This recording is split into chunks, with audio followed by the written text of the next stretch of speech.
पहले हम जान लेते हैं कि आंखों में खुजली के या इचिंग के क्या क्या कारण होते हैं। तो इसका पहला कारण है आई स्ट्रेन या फिर ओवर यूज़। तो ये इसका सबसे मुख्य कारण है, यानी कि जब भी हम अपनी आंखों को ज़्यादा इस्तेमाल करते हैं या फिर उस पर ज़्यादा प्रेशर डालते हैं तो उसमें खुजली होने लगती है। तो ऐसा कब होता है?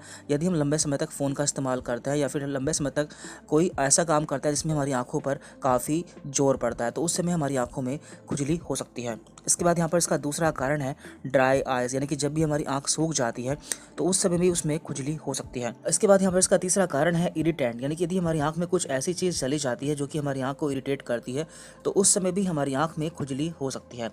नंबर फोर्थ रीज़न है एलर्जीज़, यानी कि यदि हमें किसी चीज़ से एलर्जी हो जाती है तो उस समय भी हमें आंखों में खुजली होती है। और इसका लास्ट रीज़न है कंजक्टिवाइटिस, यानी कि आंख में इन्फेक्शन हो जाना, जिसके बारे में हम इस वीडियो में बात करने वाले हैं। कंजक्टिवाइटिस को हम आम भाषा में पिंक आई या फिर आई फ्लू भी बोल देते हैं। और ये जो कंजक्टिवाइटिस होता है ये 3 टाइप का होता है। तो स्पेशली यहाँ पर हम इसके वायरल टाइप के बारे में बात करेंगे, जो कि रेनी सीजन या फिर बरसात के मौसम में ज़्यादा होता है। तो पहले हम जान लेते हैं कि इसके क्या टाइप होता है और उसमें आप अंतर कैसे कर सकते हैं। और देखिए, कंजक्टिवाइटिस या आंखों में इन्फेक्शन बैक्टीरिया के द्वारा भी होता है, वायरस के द्वारा भी होता है और एलर्जीज़ के द्वारा भी होता है। तो आपको कैसे पता चलेगा कि आपको कौन सा इन्फेक्शन हुआ है? तो इसमें कुछ अंतर होता है, उसके बारे में हम जान लेते हैं।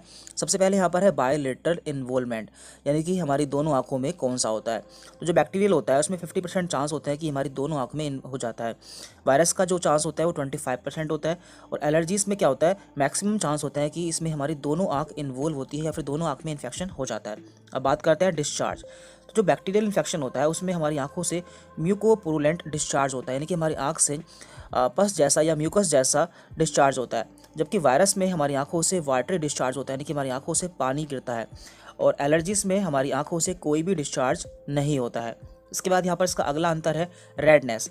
देखिए, तीनों ही केस में हमारी आंख लाल हो सकती है। और लास्ट है यहाँ पर प्रूराइटिस, इसका मतलब होता है आंखों में खुजली होना। तो बैक्टीरिया और वायरस में हमारी आंखों में जल्दी से खुजली नहीं होती है, लेकिन एलर्जी के केस में हमारी आंखों में काफ़ी खुजली होती है। तो इस तरह से आप जान पाएंगे कि आपको कौन सा इन्फेक्शन हुआ है।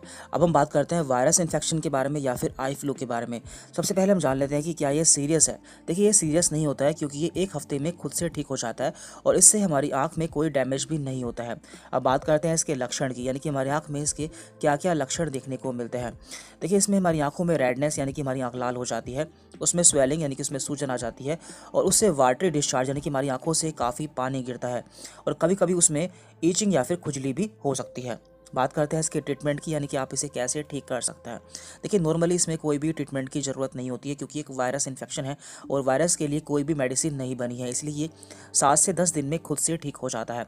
लेकिन आप कुछ आई ड्रॉप का इस्तेमाल कर सकते हैं जो कि आपकी आंखों में इरिटेशन को दूर करते हैं, जैसे कि लुब्रिकेंट आई ड्रॉप। तो इसके लिए कई सारी आई ड्रॉप आपको मार्केट में मिल जाती है, जैसे कि रिफ्रेश टीयर्स, एड टीयर्स आदि। तो आप इनमें से किसी भी आई ड्रॉप का इस्तेमाल कर सकते हैं। अब बात करते हैं इसके प्रिवेंशन की, यानी कि आप इससे कैसे बच सकते हैं। क्योंकि एक वायरस इन्फेक्शन है इसलिए ये कॉन्टेजियस है, यानी कि छूने से फैलता है। इसलिए आपको ऐसे व्यक्ति को छूने से बचना चाहिए जिन्हें पहले से आई फ्लू हो चुका है।